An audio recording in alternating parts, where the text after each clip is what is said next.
But 2.9 over there, and a 3 point something over there. I go in.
Not the room itself that has its stories, but in fact that bed over there in the corner.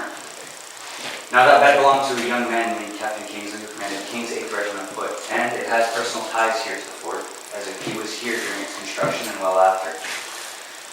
But during its time here, the young officer fell ill, with only something known as the ague, which all symptoms in the end end up pointing to what we call today as pneumonia. But even that spelled death to anybody who was even the healthiest back then. A common cold, even a simple scratch, could mean death for you. But even though he was healthiest as he could possibly be, his malady brought him down. And, as you have it, his surgeons, two who were assigned to him, decided that they were going to try a treatment on him, which was called bloodletting. So what they would then do is they would pretty much just open him up and allow the blood to drain from it. So after this not working, they decided to try a different one, which is called quicksilver treatment. Now, quicksilver treatment is mercury. And so what they would do is add a few doses at a time, a few milligrams. They would give him tablets that were made from mercury, and he was forced to take them. Back then, though, as we know now, mercury is very toxic, and it can cause quite a bit of a hellish end for you. So first, his nervous system started dying. Now, the way it was described by anybody who was around him was that it was an excruciating pain.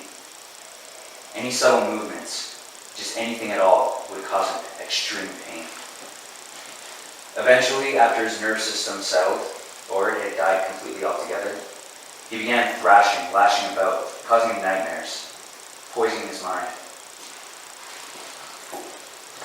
But oddly enough, it wasn't this that killed him. It was his malady itself. As you know, pneumonia attacks the lungs. And after it goes unchecked or untreated for so long, you can drown in what is gathering there. Since then, though, his bed went back to its estate, the keepers of it, his family, and it stayed with him for quite some time. But then out of the blue in the 1830s, his family decided that they were going to send it back here. Their reasoning being that it's only right that it comes back home. This is where it started its life. It's only fair that it goes back to that life. But since then, we've had a few strange occurrences here, and even a few strange things happening to the employees. One of which going back almost 20 years, where this entire room was almost as you see it today. But all of these windows along the side, called loophole windows, were closed at night because of a storm that was coming off the lake. There was only one man at that time that was in charge of unlocking this entire room here and taking care of it, as there are artifacts here. And at the time, he knew exactly that if he left all of these windows open, that the wind, even the water, could destroy everything in here. So he closed everything and locked everything up. Locked the bottom door and then locked the door on the way out. He came back the next day and unlocked, and as he was coming up the stairs here to check on everything, he noticed each one of these loopholes was open again. But there was no water anywhere in here. Nothing was really moved except for the blankets and the sheets on that bed. One was strewn across the floor by that table, and another one he found in the room downstairs, which was locked. Another strange occurrence happened not so long ago, actually, within my own time being here.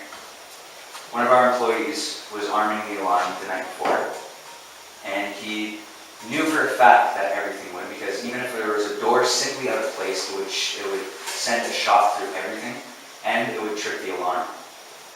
Nothing was tripped, but when he came back the next day, he come back to that front door being wide open.